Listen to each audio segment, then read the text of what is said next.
গল্পের নাম শেষ বলটা আজও বাকি।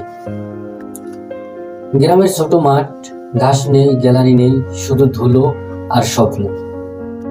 রফিক ছোটবেলা থেকেই ক্রিকেট ভালোবাসত। ভাঙা ব্যাট, সেরা বল, তবুও চোখে ছিল বড় খেলোয়াড় হওয়ার স্বপ্ন।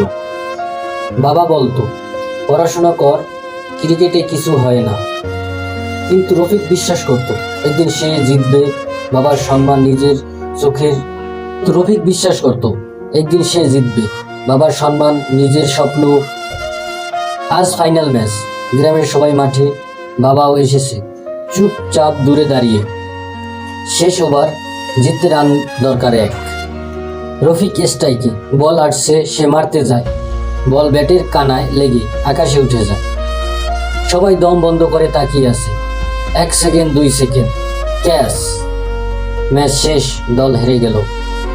মাঠ জুড়ে নীরবতা। রফিক হাঁটু গেড়ে বসে পড়ল, চোখের পানি মাটিতে পড়ে মিশে যায়। সে বাবার দিকে তাকায়, কিছু বলার ছিল, কিন্তু বাবা আগেই চলে গেছেন।